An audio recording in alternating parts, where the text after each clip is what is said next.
नमस्कार. हिंदवी न्यूजमध्ये आपलं सर्वांचं स्वागत आहे.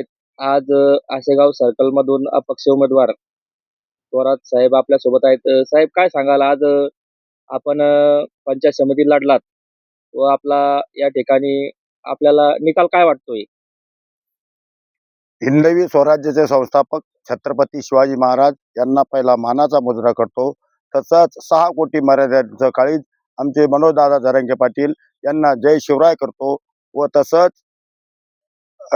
मी अपक्ष म्हणून दादाचा आशीर्वाद घेऊन पंचायत समिती आशेगाव गणमधून उभा होतो, पण माझा पराभव झाला. मोठ्या पक्षामुळे अपक्षावर अन्याय झाला असं आपल्याला वाटतं का? मोठा पक्ष पैसा घेऊन मोठा आहे, विचाराने मोठा नाही. मोठा पक्ष हा पक्ष पैशाने मोठा आहे, बाकी विचाराने त्यांच्याकडे देणं घेणं काही नाही. विचाराशी त्यांचं फक्त एकच ध्येय असतो, पैसे देऊन आपण राजकारण कसं जिंकू शकतो एवढाच त्यांचं लक्ष असतं. आपण अपक्ष म्हणून निवडणूक लढत होतात. आपल्याला कोणता अनुभव आला आहे? मला पक्ष म्हणून मी लढवत होतो. मी सांगत होतो, माझ्या शरीरात रक्तात थेंब असेपर्यंत मला समाजसेवा करायची आहे. मला हे राजकारण करायचं नाही आणि मला राजकारण पण येत नाही. मला फक्त समाजाची सेवा. हे जे पक्षावाले म्हणतात 50,000 रुपये आणतो, हे काम करून देतो. हे विहिरीचे असो, जो घरकुल असो, जो कांद्या चाळ असो, यांना प्रत्येक लाभार्थ्याकडून 20-20, 10-10, 30-30, 40-40 हजार रुपये घेतलेले आहे. पुढील निवडणूक आपण लढणार आहात का? पुढील निवडणूक आता माझी अशी इच्छा आहे. मी म्हणतो या मोठ्या पक्षाला आणि या सरकारला गोर गरीब माणूस राजकारणात येऊ नये एवढी फक्त त्यांची दहशत आहे. गोर गरीब माणसानं राजकारण करू नये असा त्यांचा उद्देश आहे. आणि गोरगरिबांसाठी हे काहीच करू शकत नाही. हे फक्त लाडक्या बहिणी एवढेच भुलू शकता. फक्त वरच्यावर फक्त यांना देश शिकू नये, माझी एवढी प्रामाणिक इच्छा आहे. आपल्याला मतदान किती पडलं होतं? मला मतदान जवळपास माझ्या माहितीप्रमाणे मला 1001 मतदान पडलं होतं.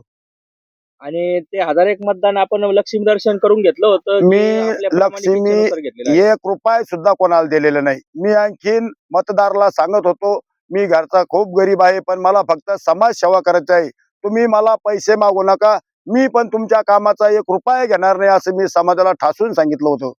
यापुढील आपली दिशा काय असणार आहे?